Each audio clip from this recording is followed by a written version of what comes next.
কেউ বলে? কেন বলেন? দুইজনকে তো মানুষ মেরে ফেলেছে। তার মানে একজনের কাজকর্ম এমন কিছু দুনিয়ায় ছিল যার কাজকর্ম আমার আল্লাহর পছন্দ হয়েছে। সূরা আলে ইমরান 4 নম্বর পারা 6 নম্বর পৃষ্ঠা, এটা 15 নম্বর লাইনে আছে, 140 নম্বর আয়াতের মাঝের অংশে, ওয়ালিয়ালামাল্লাহুল্লাযীনা আমানু ওয়া ইয়াত্তাখিযা মিনকুম শুহাদা। আল্লাহ তাআলা বলেন, তোমাদের ভেতরে কিছু মানুষকে আমি শাহাদতের মর্যাদা দিয়ে ধন্য করি। কাকে? যার প্র্যাকটিক্যাল লাইফ আমার ভালো লাগে, যার জীবনটা আমার পছন্দ হয়, আর যার ঈমান আছে। এই দুইটা গুণ আমি যখন দেখি যে না, লোকটার ঈমান আছে এবং লোকটার কাজকর্ম আমার পছন্দ হয়, তখন তাকে আমি সাধারণভাবে মরণ দেই না, তাকে শাহাদতের মরণ দিয়ে ধন্য করি। আজকে হাজী সাহেব যদি এখন মারা যায়, ঈমান নিয়ে যদি মরতে পারে, ওনাকে কবরে দিয়ে দেবেন, ঘুমিয়ে থাকবে, কিয়ামত পর্যন্ত ঘুমাবে। সিংহায় ফৎকার দেবে ইসরাফিল, জেগে উঠবে আল্লাহর দরবারে হিসাব দেওয়ার জন্য। এর আগে পরে আর কিছু নেই। কিন্তু উনি যদি শাহাদতের মরণ পায়, কবরে দেওয়ার সঙ্গে সঙ্গে উনি ঘুমাবে না। আল্লাহ বলেন, বালা হায়াউন ইনদা রাব্বিহিম ইউরযাকুন, তারা তো জীবিত এবং আমি নিজে তাদেরকে রিজিক দেই। যশোরবাসী শুনতেছেন? বলেন তো, মানুষ কি ঘুমিয়ে থাকলে খাওয়া লাগে? তাহলে এর আগে ওনার কথা বললাম, ঈমান নিয়ে মরে গেলে উনি কবরে থাকবে ঠিক, কিন্তু কি করবে? ঘুমিয়ে থাকবে। বলেন বলেন, ঘুমিয়ে থাকলে খাওয়া লাগে? কিন্তু শাহাদতের মরণ পেলে ঘুমাবে না, জিন্দা থাকবে, জীবিত থাকবে, আল্লাহ নিজে খাওয়াবে। আর খাবার খাওয়ালে কি হয়? রক্ত, গোশত, চর্বি এগুলো তৈরি হয় না? তাহলে যারা শহীদ হয়ে গেল 2024 সালে, 1971 সালে যারা শহীদ হয়েছে, এই মানুষগুলো কিন্তু মারা যায়নি, এই জন্য মরে গেছে কথা বলা যাবে না। যারা শহীদ হয় এদেরকে যদি কেউ বলে মরে গেছে, তার গুনাহ হবে। সূরা বাকারা 154 নম্বর আয়াতে আছে, রব্বুল আলামিন বলেন, আলা তাকুলু লিমান ইউকতালু ফি সাবিলিল্লাহি আমওয়াত বাল আহইয়াউ ওয়ালাকিন লা তাশউরুন। কখনো এই কথা বলবা না মুখ দিয়ে, যারা শহীদ হয়েছে তারা মরে গেছে, না, এই কথা বলা যাবে না, তারা জীবিত, তোমরা টের পাও না। এতটুকু বলে আল্লাহ শেষ করে দিতে পারতেন। মানুষ যেন মুখের পরে অন্তরে ধারণা করতে পারে, এই জন্য অন্তরের ওপরও আল্লাহ নিষেধাজ্ঞা জারি করেছেন। ওয়ালা তাহসাবান্নাল্লাযীনা কুতিলু ফি সাবিলিল্লাহি আমওয়াতা বাল আহইয়াউন ইনদা রাব্বিহিম ইউরযাকুন। বলেন আল্লাহু আকবার। সূরা আলে ইমরান 169 নম্বর আয়াতে আছে, আল্লাহ পাক বলেন, যারা শহীদ হয়েছে, আমি আল্লাহর রাস্তায় যারা জীবন দিয়েছে, মানবতার জন্য যারা জীবন দিয়েছে, এ কথা কখনো ধারণাও করবা না যে লোকটা মরে গেছে। তারা জীবিত এবং আমি নিজে তাদেরকে রিজিক দেই।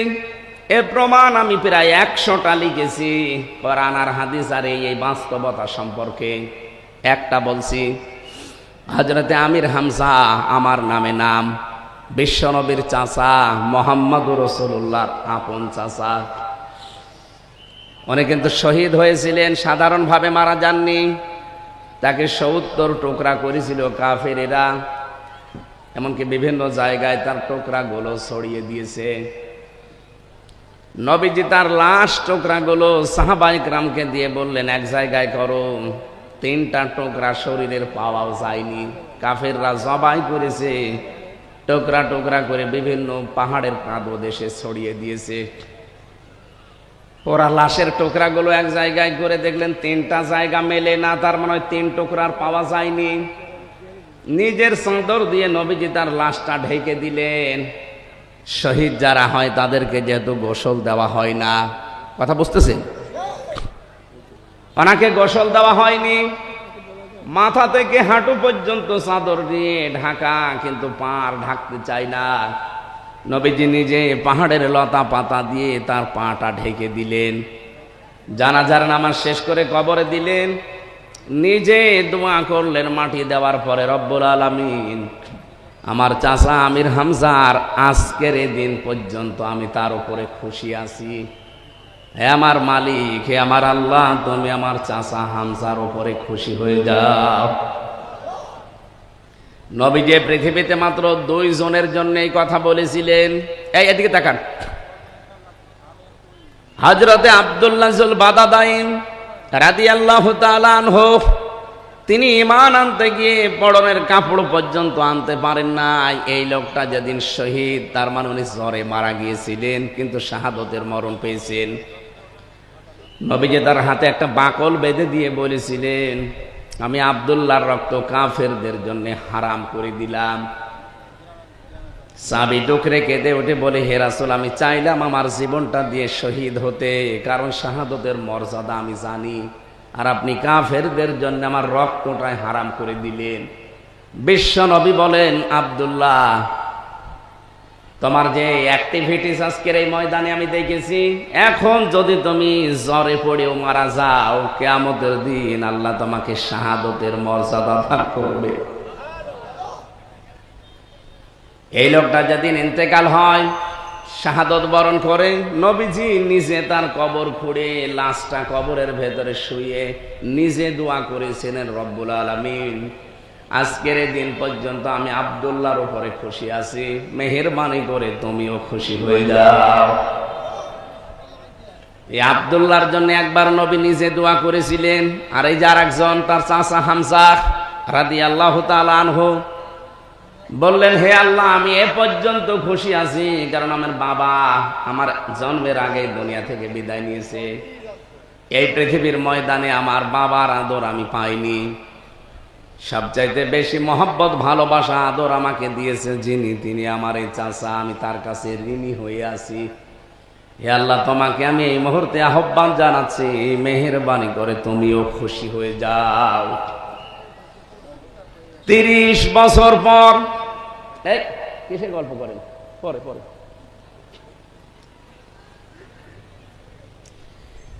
30 বছর পর তার ইন্তেকাল হওয়ার পর, শহীদ হওয়ার পরে তার কবর একবার ভেঙে গিয়েছিল।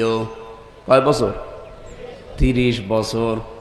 মদিনা একবার ব্যাপক ঢল হয়েছে, তার কবর পর্যন্ত ভেঙে গিয়েছে, রক্ত প্রবাহিত হয়ে আসছিল।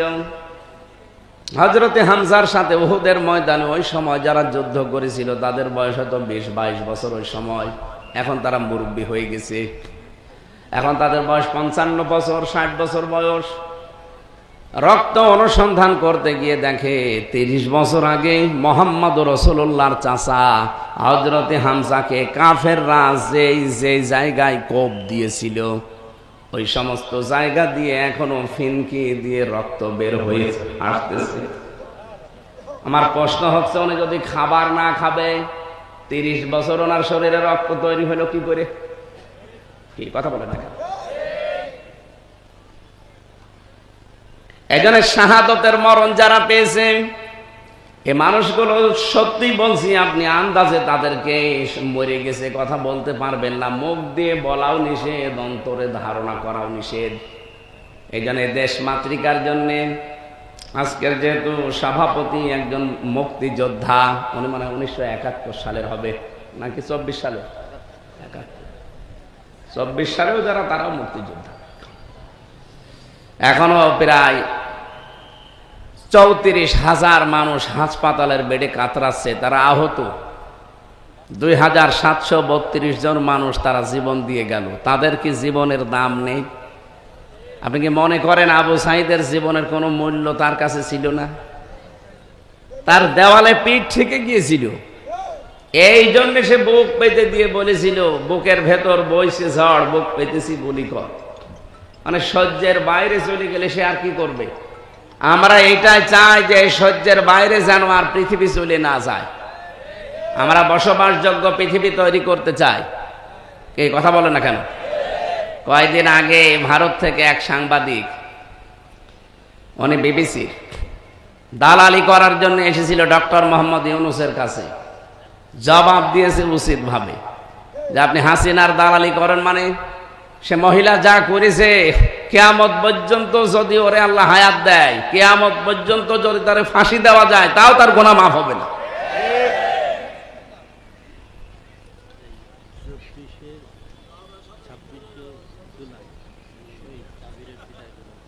আলহামদুলিল্লাহ। সম্মানিত ভাইরা, আমরা যে কথা বলতে চাচ্ছিলাম যে আগস্টের 5 তারিখের আগের পরিবেশ আর এই মার্চের 20 তারিখের পরিবেশ এক আছে? এক নেই। আল্লাহ যেহেতু সময়টা পাল্টিয়ে দিয়েছে, মালয়েশিয়া, সিঙ্গাপুর, থাইল্যান্ড এই দেশগুলোতে আল্লাহর হুকুম, মালয়েশিয়ায় কিছু আছে, থাইল্যান্ডে, সিঙ্গাপুরে আল্লাহর বিধান ওরা মানে না। এমনকি আল্লাহ একজন আছে বিশ্বাসও করে না, কিয়ামতে জবাব দেওয়া লাগবে বিশ্বাসও করে না, কিন্তু তাদের জীবনযাপনের মান অনেক উপরে। আমি সেই কয়েকদিন ছিলাম, চিন্তা করছিলাম যে এত উপরে তারা গেল কি করে। আল্লাহর বিধান না মানলে তো আল্লাহ এই পর্যায়ে মানুষকে দিতে পারে না। তারা আল্লাহকে বিশ্বাস করে না ঠিক, কিন্তু আল্লাহর যতগুলো বিধান আছে, কিছু বিধান দেখলাম নেই, কিন্তু বাকিগুলো যা মানে পুঙ্খানুপুঙ্খানুভাবে মানে। নবীজির হাদিস ছিল, যারা পরিষ্কার পরিচ্ছন্নতা থাকে তারা ইমানের অর্ধেক পূরণ করে ফেলে। এই হাদিস কোনোদিন শুনেছেন? পরিষ্কার পরিচ্ছন্নতা ইমানের অর্ধেক, শোনেননি? আল্লাহর নবী কিন্তু ইমানের অঙ্গ বলেননি, ইমানের অর্ধেক, নিসফুল ঈমান। অথচ এইটাই এই দেশগুলোতে আমি দেখে আসলাম, এত পরিষ্কার। হ্যাঁ, ওদের অভ্যাসই হয়ে গেছে ওইটা। একটা বাচ্চা ছেলে যদি থুতু ফেলার, কপ ফেলার দরকার হয়, নির্ধারিত জায়গা আছে, কষ্ট করে রেখে 1-1.5 মাইল 2 মাইল গিয়ে ওই জায়গায় ফেলে, যেন জায়গাটা পরিষ্কার থাকে। আমাদের দেশে যদি এইরকম সিস্টেম চালু করতে পারতাম, হ্যাঁ চালু করা সম্ভব ছিল। মালয়েশিয়া যদি দাঁড়িয়ে যেতে পারে, এত পরিষ্কার পরিচ্ছন্ন তারা হতে পারে, আমরা পারবো না কেন? আমরা পারতাম। কিন্তু আমাদের দেশ থেকে যা পাচার হয়েছে, এই পাচারকৃত সম্পদগুলো যদি এই দেশে ব্যয় করা হতো, এই দেশটা মালয়েশিয়ার আগে দাঁড়িয়ে যেত। কারণ তাদের এত বড় দেশ, বাংলাদেশের চাইতে মালয়েশিয়া 5 ডবল বড়। পুরা দেশ ঘুরতে আমার প্রায় 10 দিন সময় লাগবে, এত বড় দেশ। এত বড় দেশে মানুষ মাত্র 3 কোটি, তাও বাংলাদেশ থেকে গেছে 20 লাখ, অন্যান্য দেশ থেকে আরো এসেছে, সব মিলে 3 কোটি মানুষ। এত বড় বিশাল দেশ, তাদের মানব সম্পদ নেই, এমনিতেই সম্পদ আল্লাহ দিয়েছে, ওইগুলো রিফাইন করে তারা ব্যবহার করে। আর আমাদের আল্লাহ কিছু না দিক, আমাদের দেশে 18 কোটি মানব সম্পদ আছে। এইটা থাকলে আর লাগে কি? কিন্তু আমরা ব্যবহার করতে পারি নাই। ওয়ালাকাদ কাররামনা বানি আদম, আল্লাহ বলেন আমি বনি আদম সন্তানকে সম্মান দিয়েছি। আল্লাহকে বলেছে আমি মুসলমানকে সম্মান দিয়েছি? বলেন বলেন। অথচ সবচাইতে বেশি আতঙ্কে এই 54 বছরে আমরা কাটালাম, যারা মানুষ তারা এখনো পর্যন্ত আতঙ্ক। পশু পাখির এত আতঙ্ক নেই, মানুষের যত এখন আতঙ্ক। এটা যেন দূর করা যায়, সেই ব্যবস্থা করা লাগবে না? যারা দায়িত্বে আছে তারা চেষ্টা চালিয়ে যাচ্ছে যেন এ দেশটা পরিচ্ছন্ন হয় এবং শান্ত হয়। এটার জন্য সর্বোত্তম বিধান আল্লাহ রাব্বুল আলামিন, যেহেতু রমজান মাস, কিভাবে শান্ত হবে পৃথিবী, পরিচ্ছন্ন হবে, সেই কথাগুলো আমরা তেলাওয়াতকৃত আয়াত থেকে তাফসীর আকারে কথা শুনবো ইনশাআল্লাহ। বক্তব্য দেওয়ার শুরু করছি, আগে ফিলিস্তিনি মুসলমানদের জন্য দোয়া করছি। তামাম দুনিয়ার সব মুসলমান একটা শরীরের মতো। কোনো জায়গায় যদি কোনো মুসলমান কষ্ট পায়, আপনার পৃথিবীর এক প্রান্তে যদি আপনি থাকেন আর সংবাদ শোনেন, আপনার বলা লাগবে আহ ও। যদি এটা আপনার ভেতরে না আসে, আপনি বুঝবেন আপনার ইমানে প্যারালাইজড হয়ে গেছে। কত ছোট্ট ছোট্ট শিশুকে তারা ধোঁকা দিয়ে, বোকা বানিয়ে ঘরে নিয়ে বোম বাস্টিং করে মেরে ফেলতে। এই দৃশ্যগুলো দেখার পরে যে মানুষগুলো এখনো কান মুখ নাড়ে না, 57টা মুসলমান রাষ্ট্র পৃথিবীতে, এরা যদি আজ এক হয়ে কালকেই ঘোষণা দিয়ে দিত যে ফিলিস্তিনের এই অত্যাচার যদি বন্ধ না হয়, বিশ্বের অমুসলিম দেশ যারা আছে তাদের সাথে সব সম্পর্ক কাট, ওরা এমনি ভয় পেয়ে যেত। আমাদের যে পাশের প্রতিবেশী দাদা বাবুরা, এদের সব চাইতে বেশি ভয় মরণের ভয়। কারণ আমার 17, 18, 19 এই সমস্ত সালগুলোতে বাংলাদেশে কথা বলতে দিত না। আমি থাকতাম দাদাদের দেশে। আমার এই কলকাতা, আসাম, ত্রিপুরা এই সমস্ত জায়গায় এমন কোনো জায়গা নেই যে আমি সেখানে যাইনি, যে দেখেছি ওদের আচরণগুলো। ওই মানুষগুলো সবচাইতে বেশি ভয় পায় মরণকে। এটা কোরআনের কথা, ওয়ালা তাজিদান্না আহরাসান নাসি আলা হায়াতি ওয়া মিনাল্লাযিনা আশরাকু। হে নবী, জীবনের উপরে সবচাইতে বেশি মায়া দেখতে পাবেন আপনি 1 নম্বরে মুশরিক যারা, তাদেরকে। তো ওরা যেহেতু মুশরিক, এজন্য সবচাইতে বেশি ভয় পায় মরণকে। বাংলাদেশ শুধু ডক্টর মোহাম্মদ ইউনূস একটু টাচ দিয়েছিল যে 7 সিস্টার কিন্তু থাকবে না, এমনি নরম হয়ে গেছে। আমাদেরকে ভয় দেখিয়েছে যে আমরা খাবার দেব না, পেঁয়াজ দেব না, আলু দেব না, না খেয়ে বাংলা মরবে। আরে ভাই, আমাদেরকে মানুষ ভয় দেখায়। বাংলাদেশে আমরা আর যাই করি, আমরা মুসলমান। নামাজ কম পড়তে পারি, রোজা কম রাখতে পারি, আমরা মুসলমান না? আমাদের তো বছরে 1 মাস না খেয়ে থাকা ফরজ, আর সেই মাস, এই মাস চলছে না সেটা। আর আমাদেরকে খাবারের ভয় দেখিয়ে নিজেরাই ভয় পেয়েছে। এখন তাদের আলু, তাদের পেঁয়াজ এই বর্ডারে এসে পৌঁছে। এখন বলতেছে আসেন কলকাতায়, 100 টাকা আর প্রায় 25 টাকা আপনাদের আর নেওয়া হবে না, মাফ করে দেওয়া হবে। পাগল হয়ে গেছে। এই জন্যে ওদের সবচাইতে বেশি ভয় কিসের ভয়? মরণের ভয়। আজ বিশ্বের 257টা দেশ, মাত্র 57টা দেশ আমরা মুসলিম, 200টায় সব অমুসলিম। গাজায় এই অত্যাচার, জুলুম, নির্যাতন যদি বন্ধ না হয়, আমার মনে হয় এখন ইমানের দাবি এই 57টা মুসলিম রাষ্ট্রের প্রধানরা এক বাক্যে যেন জাতিসংঘকে বলে, সব দেশের সাথে ব্যবসা বাণিজ্য সব কাট, সম্পর্ক আমাদের ছিন্ন। দাদাদের মাথা খারাপ হয়ে গেছে আমাদের কিছু আচরণে। কারণ আমরা এখন চায়নার সাথে, তুরস্কের সাথে, পাকিস্তানের সাথে, রাশিয়ার সাথে ব্যবসা বাণিজ্য আরম্ভ করেছি। দাদা পাগল হয়ে গেছে। পৃথিবীর মানুষ আমরা দেখি মাটি খুঁড়লে তারা তেল পায়, গ্যাস পায়, আর ওই শয়তানরা শুধু মাটি খুঁড়লে নাকি মন্দির পায়। তাও যেখানে সেখানে না, শুধু মসজিদের নিচে। আপনি দেখেননি কতগুলো মসজিদের নিচে ওরা মন্দির পেয়েছে, এই কথা বলে ভেঙে ফেলেছে। আল্লাহর ঘর যারা এভাবে টুকরা টুকরা করতে পারে, তারা যেন এটা খেয়াল করে, আমরা স্মরণ করাচ্ছি, এটা রেকর্ড হচ্ছে, ওরাও শুনছে। তারমিহিম বিহিজারাতিম মিন সিজ্জিল ফাজআলাহুম কাআসফিম মাকুল। 1500 বছর আগে ওদের বাপ দাদারা আব্রাহা কাবা ঘর ধ্বংস করতে এসে তারা কিন্তু একেবারে কাসফিম মাকুল হয়ে গেছে। কি? এই যে গরু, ছাগল, বিভিন্ন পশু পাখি খাবার খাওয়ার পরে যেটা উগরিয়ে দেয়, কেমন লাগে দেখ, ঠিক তাদের অবস্থা ওই হয়েছিল।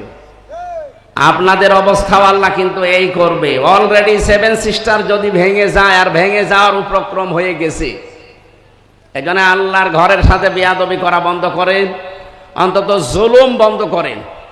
কারণ জুলুম যারা করে, মানুষগুলো আর মানুষ থাকে না, এরা আল্লাহর মামলার আসামি হয়ে যায়। এই জন্যই ইসরায়েল সহ বিশ্বে যারা আজ মানুষের ওপরে জুলুম করছেন, আপনারা কিন্তু মানুষ আর তো নেই, আপনারা এখন আল্লাহর মামলার আসামি। বাংলাদেশে ধর্ষণ যে করে, তার পক্ষে উকিল এখন দাঁড়াতে ভয় পায়। এক কথা বলেন না কেন? আসিয়ার ধর্ষক যারা, তাদের পক্ষে উকিল দাঁড়িয়েছিল, উকিল পর্যন্ত পিটানি খেয়েছে। তাহলে ধর্ষকের পক্ষে দাঁড়ালে জনগণ পিটিয়ে আপনাকে মেরে ফেলে, আপনি আল্লাহর মামলার আসামি, আপনাকে তো মেরে ফেলা দরকার। এই জন্য আমরা ব্যক্তিগত জায়গা থেকে শুরু করে আন্তর্জাতিক পর্যন্ত কোন জায়গায় যেন জুলুম না করি বা জুলুমের সাফটার না হই। এই 15.5 বছরে যে জুলুম হয়েছে, পৃথিবীর ইতিহাস পাল্টিয়ে গেছে। একটা জুলুম পৃথিবীর মানুষের চোখ দিয়ে পানি বের করে দিয়েছে, আয়না ঘর। কি কঠিন অবস্থায় মানুষকে রেখেছিল আপনি ভাবতে পারেন? এরকম একটা চেয়ারে বসিয়ে একটা সুইচ টিপ দিলে 120 বার ঘোরে। আমি নিজে দেখে এসেছি, আমিও তো ছিলাম 10 দিন। এই নখগুলো সব তুলে ফেলে, এরপরে লবণ ছিটিয়ে দেয়। এই কঠিন পরিস্থিতিগুলো যারা তৈরি করেছিলেন, এই মানুষগুলো সবই প্রায় পালিয়েছে।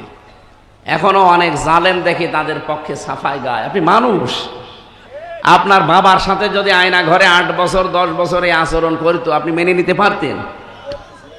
আমার সাথে করেছে, আমি তো আপনার কেউ না, এই জন্য আপনার কিছু মনে হয় না। এই জন্য ধৈর্যের বাইরে চলে গিয়েছিল আমার মনে হয় আল্লাহ। এই জন্য আল্লাহ নিজে প্রতিশোধ নিয়েছেন। ফালাম্মা নাসু মা যুক্কিরু বিহি ফাতাহনা আলাইহিম আবওয়াবা কুল্লি শাজ্জিন হাত্তা ইযা ফারিহু বিমা উতু আখাযনাহুম বাগতাতান ফাইদাহুম মুবলিসুন। আল্লাহ তাআলা বলেন, যখন তারা আমার নির্দেশগুলো ভুলে গেল, তখন তাদের উপরে আমার যত বরকতের দরজা সব আমি খুলে দিলাম, আমার রহমতের দরজা। খেয়াল করেছেন, আল্লাহর বিধান যারা ভুলে যায়, তখন দুনিয়া তাদেরকে দিয়ে দেওয়ার জন্য যত বরকত আছে সব আল্লাহ তাদেরকে দেয়। নাজ নিয়ামত, ক্ষমতা, টাকা পয়সা, পাওয়ার, প্রতিপত্তি সব আল্লাহ দিয়ে দেয়। ঠিক তাই করেছিল।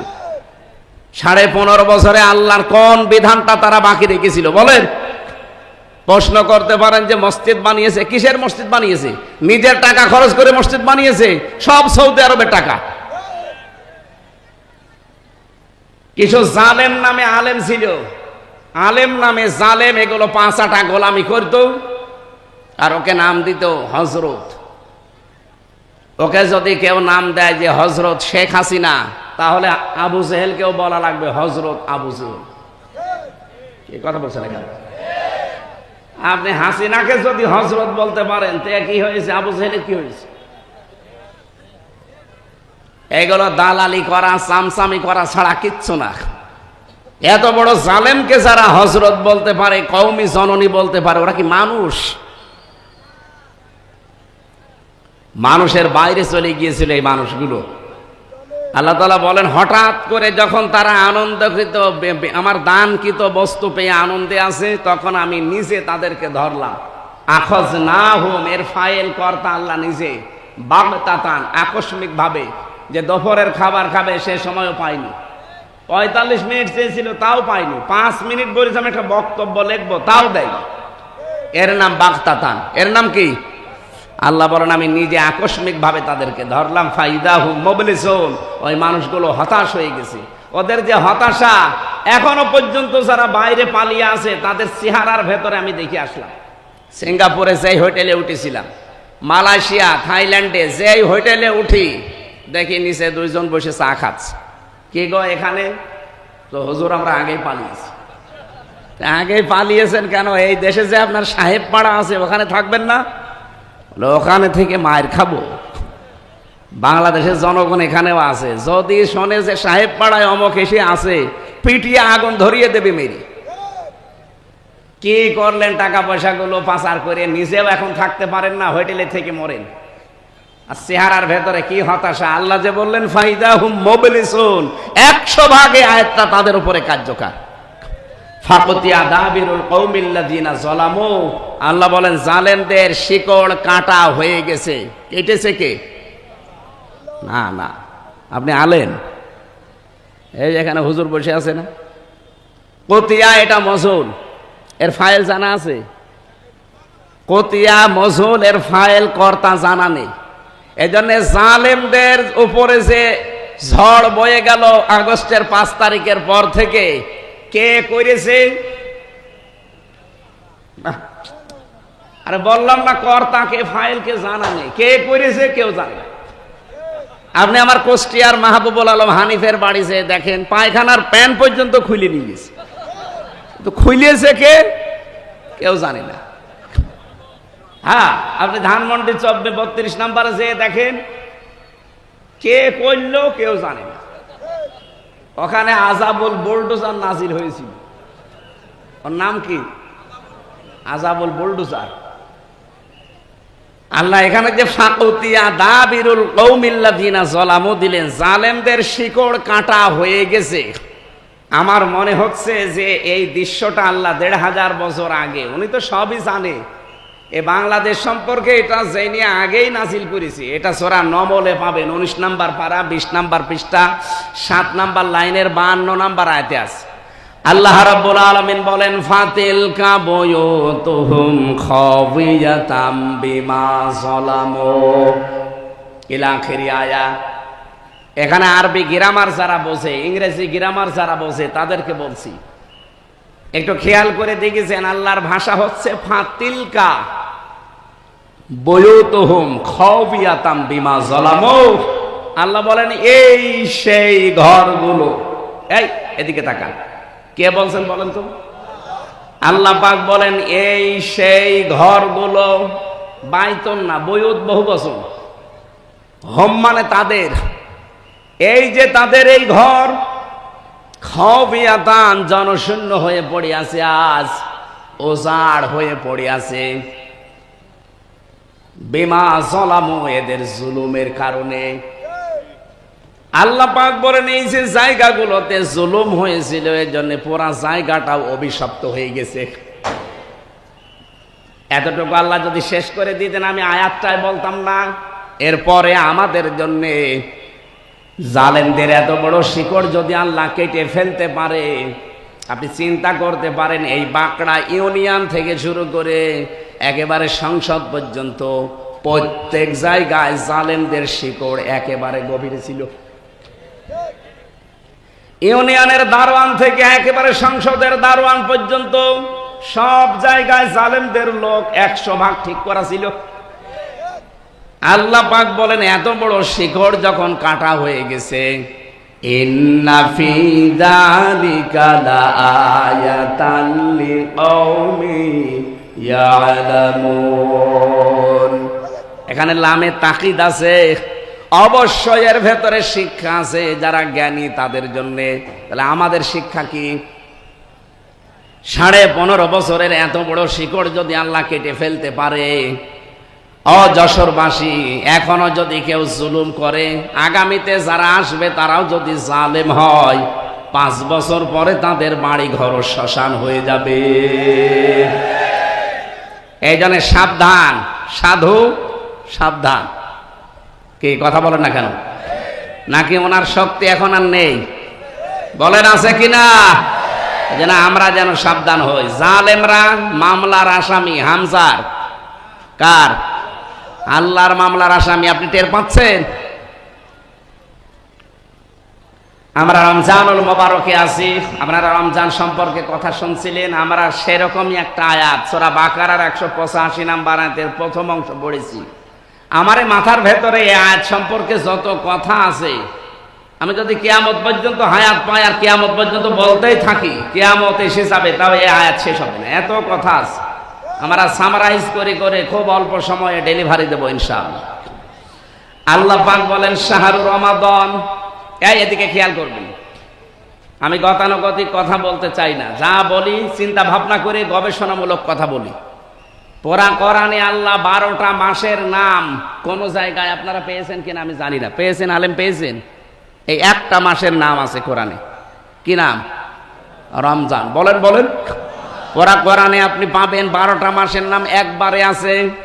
ইন্না ইদ্দাতাশ শুহুরি ইনদাল্লাহি 12 শাহরান ফি কিতাবিল্লাহ ইয়াওমা খালাকাস সামাওয়াতি ওয়াল আরদা মিনহা আরবাতুন হুরুম। এটা সূরা তাওবার 36 নম্বর আয়াতে আছে। আল্লাহ পাক বলেন আসমান আর জমিন যেই দিন তৈরি করি, ওই দিন আমার কিতাব কোরআনে, এইদিকে তাকান, আসমান জমিন যেই দিন বানিয়েছি ওই দিন আমার কিতাব কোরআনে কারিমে 12টা মাসের নাম আমি লিখে দিয়েছি। কয়টা? কিন্তু কোরআনে কারিমে আপনি 12টা মাসের, এই মুহররম, সফর, এরপরে রবিউল আউয়াল, রবিউল সানি এরকম পাবেন না, রজব, শাবান, খালি একটা মাসের নাম আছে।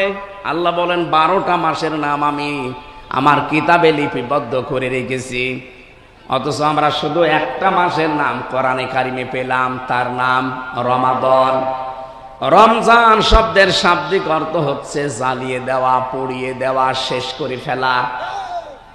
রব্বুল আলামিন এখানে 4টা বিষয় আমাদেরকে জানিয়েছেন, একটার সাথে আরেকটা রিলেটেড। 1 নম্বরে রমজান, 2 নম্বরে কোরআন, 3 নম্বরে সিয়াম, 4 নম্বরে তাকওয়া। আজকের তেলাওয়াত কিন্তু আয়াত থেকে 4টা বিষয় একটার সাথে আরেকটা যেহেতু লাগানো আছে আমরা মিলিয়ে নিয়ে বাড়ি যাব ইনশাআল্লাহ। থাকবেন না আর ঘন্টাখানিক না, আধা ঘন্টা থাকলে হবে। প্রথম নাম্বার বলছিলাম শাহরুর রমাদান।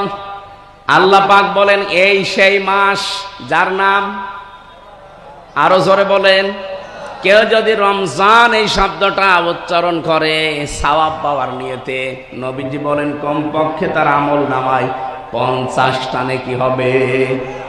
র মিম দাদ আলিফ নুন কয়টা? 5টা অক্ষর আগে, এক একটা অক্ষরে 10টা করে নেকি হয়। 5 দোকানে 5 10-এ 50টা নেকি হবে। এই জন্য রমজান বললে আপনি জোরে বলবেন। আল্লাহ বলেন এই সেই মাস যার নাম, আরো জোরে, কি রমজানের সাথে কি? আল্লাযী উনজিলা ফীহিল কোরআন, যে মাসে আমার কোরআন আমি নাজিল করলাম। যশোরবাসী, আমার প্রশ্ন হচ্ছে কোরআন নাজিল হয়েছে মাত্র 1500 বছর আগে, আর রমজান মাস আল্লাহ বানিয়েছি দুনিয়া তৈরি করার সময়।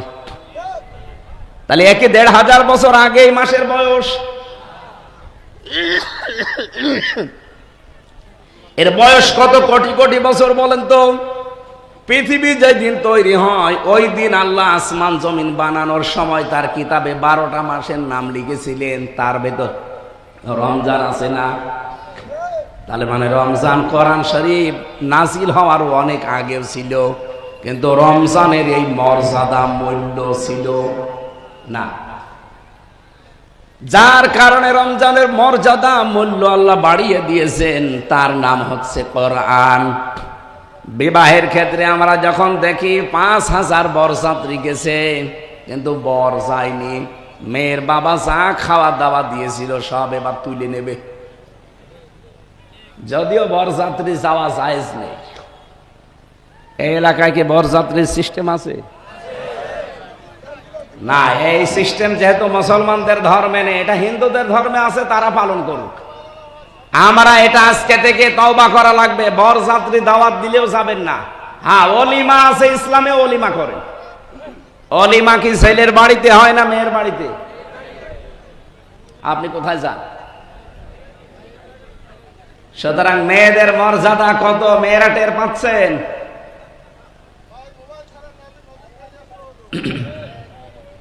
আমার ভাইরা, এই কি বলে কথা কথা বলা যাবে না ভাই। এই আপনি তো ডিস্টার্ব করা দেখছি ভাই, আপনি এদিকে সরে বসেন দরকার। সম্মানিতা মা বোনেরা, এরকম প্রায় 27টা সম্মানের কথা পেয়েছি আমি। আজকে থেকে মেয়ের বাবা যারা আছেন, মেয়ে বিয়ে না হয় না হোক, এই বরযাত্রী খাওয়ানো যাবে না। আর যারা বরযাত্রী খেতে যান, আপনি তো একেবারে ছোট লোক, ইতর। কোন কারণে যান আপনি? 18 বছর 20 বছর 22 বছর এত কষ্ট করে মেয়েটা লালন পালন করে আপনারা দেখছে, এরপর আবার 2000 মানুষ খাওয়ানো লাগবে। আপনি কি রাস্তায় থালা নিয়ে বসতে পারেন না? আমি চাইবো আজকে থেকে বরযাত্রীর দাওয়াত দিলে আমরা যেন আর কেউ না যায়। কি বরযাত্রী যাওয়া জায়েজ আছে? মেয়ের বাবার বাড়ি থেকে তার মন মতো, তার খুশি ছাড়া, তার অনুমতি ছাড়া একটা পান খাওয়াও জায়েজ নেই। আরো মরণের খাওয়া খায়। অলিমা করা জায়েজ আছে, কিন্তু অলিমা করে না। হাজী সাহেব অলিমা করেছে? হ্যাঁ, আলহামদুলিল্লাহ, এই তো একটা পুরুষ মানুষ পেয়েছি। আমি যে বলছি আমিও তো পারিনি, কারণ আমি ওই সময় এত সচেতন ছিলাম না। বারবার যে বলছে অলিমা আর বরযাত্রীর কথা, কারণ আমার 3টা মেয়ে, আমার মেয়ে বিয়ে দেওয়া লাগবে না?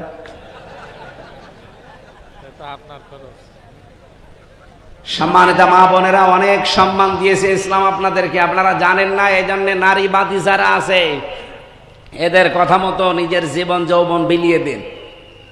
মানুষ আপনাদেরকে ভয় দেখায়, ওরা যে ইসলাম যদি দেশে আসে জুজুর ভয় দেখায়, যে আপনারা ঘর বন্দী হয়ে পড়বেন, শিকল বন্ধ হয়ে পড়বেন, তালাবদ্ধ করে দেবে না। ইসলাম আসলে পরিবার থেকে শুরু করে আন্তর্জাতিক জীবন পর্যন্ত সবচাইতে বেশি নিরাপদে থাকবেন আপনারা। খালি ইসলামটাকে আসতে দেন দেশে, পরিবেশ দেখেন আপনাকে কোথায় নিয়ে যায়। নবীজি জানিয়েছেন একটা মেয়ে হলে একটা জান্নাত, দুইটা মেয়ে হলে দুইটা জান্নাত, তিনটা মেয়ে হলে তিনটা জান্নাত। এমনি না, এর অনেকগুলো কারণ আছে। আমরা যেটা বোঝাচ্ছিলাম যে একটা বিয়েতে আমরা বরকে সবার উপরে মনে করি, সে না হলে বরযাত্রীর কোনো মূল্য থাকে না। আল্লাহ পাক বলেন 12টা মাস এরও কোনো মূল্য নেই আমার কাছে। রমজানেরও মূল্য ছিল না, শুধু মূল্য হয়েছে কোরআনের কারণে। অথচ এখানে 1000 মানুষ যদি থাকে, আমার মনে হয় 998 জন কোরআন শরীফ পড়েও না, বসেও না। তা আপনার মর্যাদা বাড়াবে আল্লাহ কিসে? রোজা কি শুধু না খেয়ে থাকার নাম? আল্লাযী উনজিলা ফীহিল কোরআন, আল্লাহ পাক বলেন আমি কোরআন এই মাসে নাযিল করেছি হুদাল লিন্নাস, মানুষদেরকে পথ দেখানোর জন্য। বায়্যিনাতিম মিনাল হুদা ওয়াল ফুরকান, স্পষ্ট দলিল আর প্রমাণের ভেতরে দেওয়া আছে। হুদা শব্দটা হাদিন ইসমে ফাইল থেকে যদি আপনি নিতে পারেন, এর বাংলা অর্থ দাঁড়ায় পথ প্রদর্শনকারী। পৃথিবীতে একটাই মাত্র কিতাব আছে যেটা মানুষকে হেদায়েত দিতে পারে, তার নাম কোরআন। নারী পুরুষ যারা আছেন সবাইকে আমি আজকের এই অনুষ্ঠান থেকে আহ্বান জানাচ্ছি, এখন থেকে দৃঢ় সিদ্ধান্ত নিয়ে বাড়ি যাবেন। এই রমজানের আজ যে 11-12 দিন আছে, আমি কোরআন না শিখে মরব না। শুধু কোরআন না শিখে না, কোরআন আমি বুঝতে চাই। যেভাবেই হোক অন্যান্য ভাষা বোঝার জন্য যেমন চেষ্টা চালাই, কোরআন আমি বোঝার জন্য 100 ভাগ চেষ্টা চালাবো। আপনার বয়স এখন 60 বছর হতে পারে, আপনি যদি কোরআন পড়া, কোরআন বোঝার জন্য এখনই চেষ্টা চালান, যতদিন মরণ না আসবে আপনি তালেবে এলেম হয়ে গণ্য হয়ে যাবেন। আরে ভাই, তালেবে এলেম শুধু ওই 5 বছর 6 বছর বয়সে তারাই না, এ মুরব্বীও তালেবে এলেম। যখন থেকেই কোরআন শোনার জন্য, বোঝার জন্য, জানার জন্য চেষ্টা চালাবে, সে নারী হোক আর পুরুষ হোক, ওই দিন থেকে সে আল্লাহর কাছে তালেবে এলেম। কি আর ওই অবস্থায় যদি আপনি মারা যান, বিনা হিসাবে বিনা বিচারে আপনি জান্নাত পেয়ে যাবেন। এই জন্য যার জন্য দাম বেড়েছে, সেই বরের মর্যাদা, কোরআনের মর্যাদা এই মাসে দেওয়া লাগবে না? কি কি মর্যাদা সেটা? অল ফুরকান। আল্লাহ বলেন এই রমজান মাস কোরআন নাজিল হয়েছে, কোরআন সামনে আছে, সত্য মিথ্যা পার্থক্য করে বাকি জীবন চালানো লাগবে। সুতরাং রমজান এসেছে, কোরআনও আছে, রোজা আছে, চলে যাবে আর 11-12 দিন পরে। যদি সামনের বাকি জীবন হক আর বাতিল কোনটা কোরআন দিয়ে পার্থক্য করে চালাতে না পারেন, আপনার জীবন ব্যর্থ। আমি কথা বোঝাতে পেরেছি, আমি জানি আপনি বুঝেছেন। এখন যদি না বোঝার ভান করে থাকেন, ওটা আপনার বিষয়। সামনে কোনটা হক কোনটা বাতিল এটা পার্থক্য করবেন কি? আপনার বাবার জীবনী দিয়ে। কি দিয়ে? আরো জোরে বলেন। আশা করছি এইটা সামনে রাখবেন। 3 নম্বরে সিয়াম। আল্লাহ রাব্বুল আলামিনের নবী বলেন আস-সাওমু লি, আর-সিয়াম বলেন নাই। সিয়াম এটা জেনারেল ভাবে একটা বিধান, ঘরনায় পাক আসতে থাকে বছরের পর বছর। কিন্তু আস-সাওমু এই শব্দ কিসের জন্য?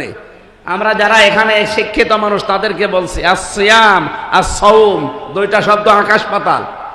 সিয়াম এটা ধারাবাহিক ভাবে আসবে, 1 বছরের পরে আর 1 বছর আসবে, যদি বেশি থাকেন পাবেন। কিন্তু আস-সাওমু এটা হাদিসে কুদসি, নবীজি বলেন আল্লাহর কথা আমার মুখ দিয়ে আল্লাহ ডেলিভারি দিয়েছেন। আস-সাওমু লি, রোজা আমার জন্য, ওয়া আনা উজজা বিহি, আমি নিজে তার পুরস্কার। জোরে বলেন সুবহানাল্লাহ। কি আস-সাওমু আস-সিয়াম পার্থক্য কি? রোজা রাখতে হলে 4টা বিষয় সামনে রাখা লাগে। 1 নম্বরে ক্ষুধা, খাবার, 2 নম্বরে পানীয়, 3 নম্বরে যৌন সম্ভোগ, 4 নম্বরে আল্লাহর হারাম বস্তুগুলো ছেড়ে দেওয়া। এই 4টা বিষয় যখন মানুষ ছেড়ে দিতে পারবে, সেই লোকটার আস-সাওমু এই শব্দটার সাথে পরিচিত হবে। এই 4টা বিষয় নিজের জীবনে বাস্তবায়ন করে যদি কেউ রোজা থাকতে পারে, তার পুরস্কার কি? আল্লাহ বলেন আমি নিজে দেব, অথবা আমি নিজেই তার পুরস্কার হয়ে যাব। জোরে বলেন সুবহানাল্লাহ। কিয়ামতের দিন একটা দরজা আল্লাহ আলাদা বানিয়েই রেখেছেন, তার নাম রায়্যান। যারে তারে প্রবেশ করতে দেবে না। যেই লোকটা রোজা ছিল তাকে আল্লাহ প্রবেশ করাবে। এই জন্যে সিয়াম যেহেতু শুধু আমাদের প্রতি না, সিয়ামের পূর্বেও ছিল। আল্লাহ রাব্বুল আলামিনের পূর্বে যে সিয়ামগুলো দিয়েছিলেন, আমি আলেমদেরকে বলছি, আমি কিন্তু প্রশ্ন করবো এবার, এর আগে যত সিয়াম ছিল আমাদের এই মতো সিয়াম না। হযরতে মরিয়ম আলাইহিস সালামও সিয়াম করেছিলেন, কিন্তু তার সিয়াম ছিল শুধু কথা বলা যাবে না, বাকি সব কাজ করা যাবে। তিনি রোজা রেখেও খাবার দাবার খেতেন, পানি খেতেন। কথা বুঝতেছেন? তাহলে কামা কুতিবা আলাল্লাযীনা মিন ক্বাবলিকুম, রোজা শুধু তোমাদের জন্য আমি লিখে দেইনি, হ্যাঁ তোমাদের বিধানটা আলাদা। তোমরা ওই 4টা বিধান যদি পালন করে রোজা রাখতে পারো তাহলে তোমাদের সিয়াম হবে আস-সাওম। সেটা কি? 1 নম্বরে আপনি খাবার থেকে, 2 নম্বরে পানীয় থেকে, 3 নম্বরে স্ত্রী সম্ভোগ থেকে, 4 নম্বরে আল্লাহর হারাম বস্তুগুলো থেকে নিজেকে বাঁচিয়ে রাখবেন।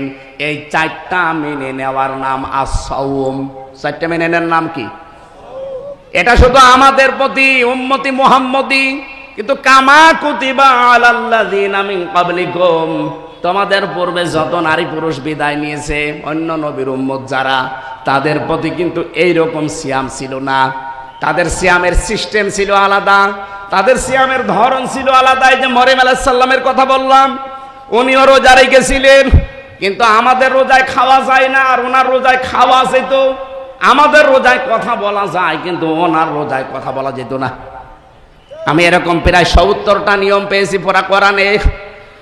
এতগুলো দলিল আমি লিখেছিলাম, লম্বা করে বলা যাচ্ছে না, কারণ জোহরের পর আবার আরেকটা অনুষ্ঠান আছে আমার, এই জন্য আমি খুব সামারাইজ করছি।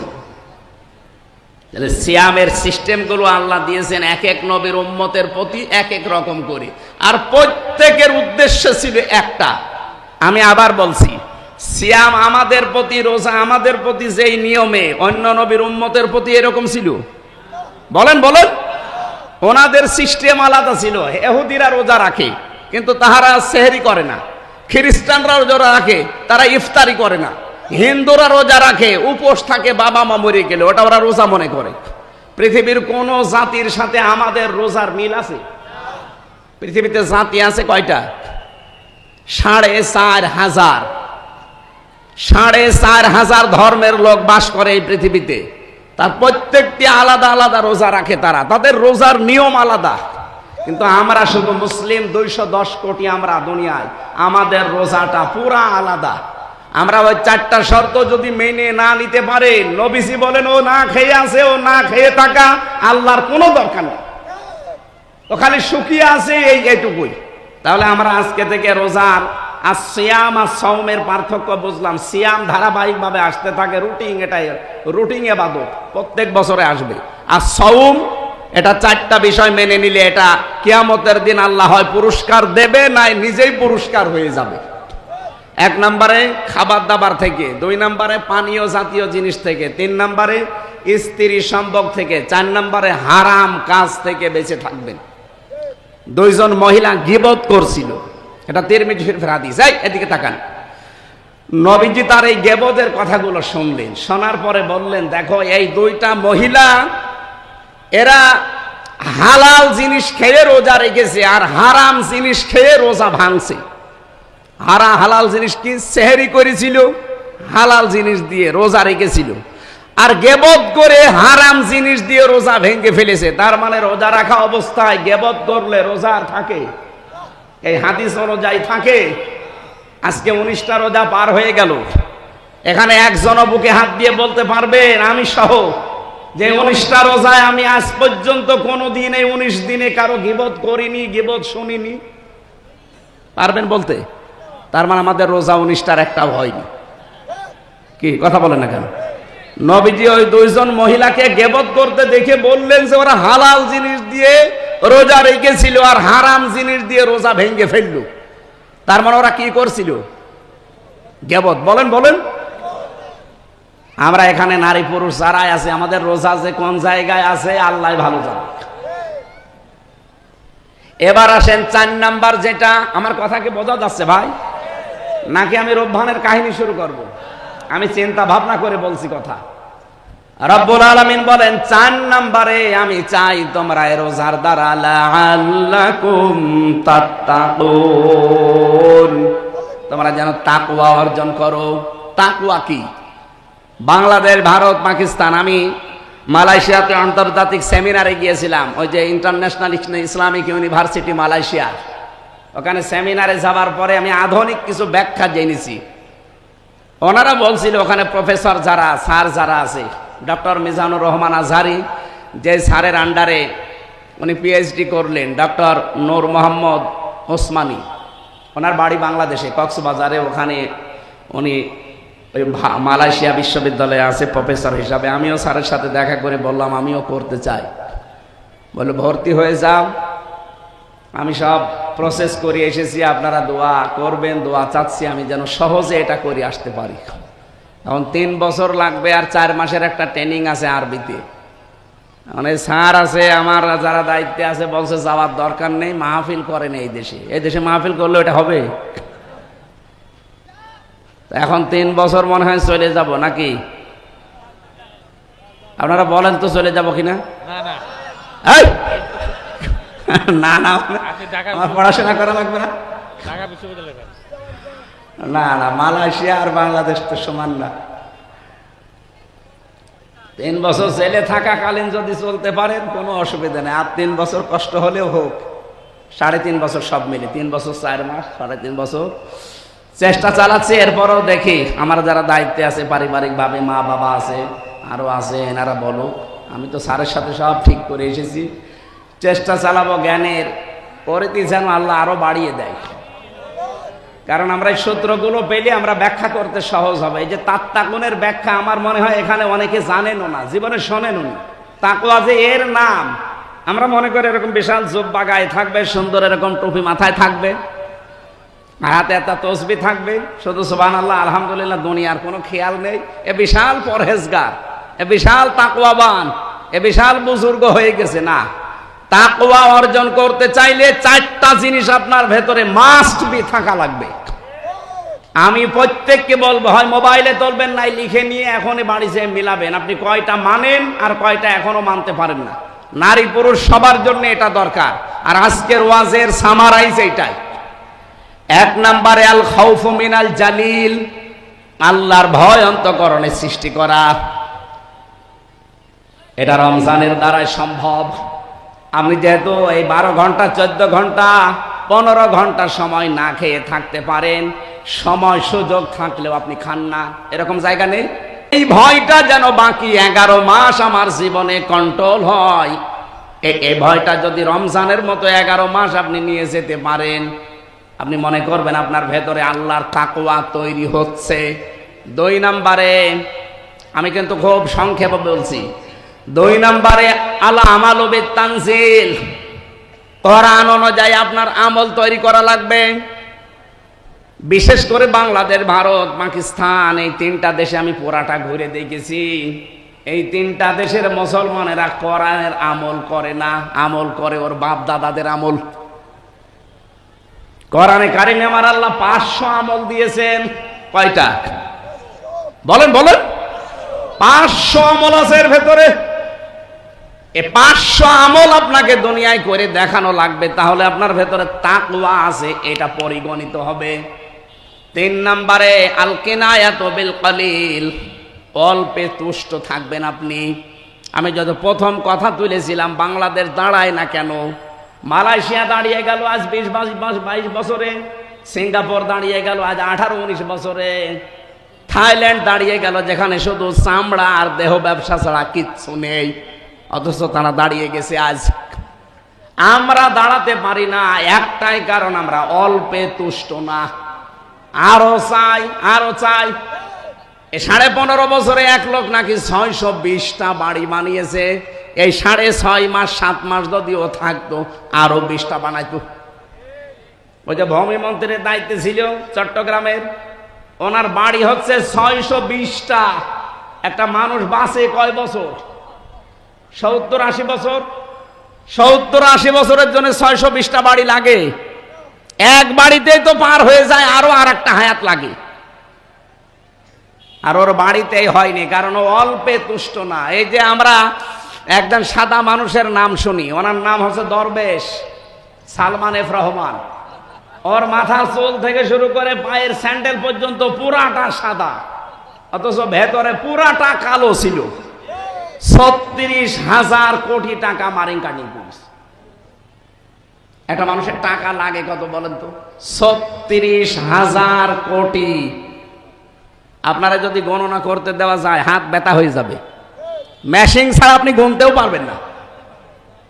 1-2 টাকা 36 টাকা হলেও তো হয়। 36,000 না, 36 লাখ না, 36 কোটি না, 36,000 কোটি। কত টাকা একজন চুরি করেছে বলেন? অল্পে তুষ্ট থাকলে এত টাকা চুরি করে বাইরের দেশে পাঠাতো না। এই রূপপুরের পারমাণবিক কেন্দ্র আপনারা নাম শুনেছেন, ওখান থেকে একজন শেখ হাসিনার ছোট বোন 76,000 কোটি টাকা নিয়েছে। একটা জায়গা থেকে যদি এই পরিমাণ চুরি হয় তে দেশ দাঁড়াবে কি করে? এ যে এখনো আছে তাই তো ভালো বলার দরকার। আমি ওই 10 দিন যেভাবে ছিলাম কোনো কাশি আমার হয়নি, একেবারে নীরবে নিস্তব্ধ, কোনো ময়লা নেই, কোনো ধুলোবালি নেই। কাশি হবে কি দিয়ে?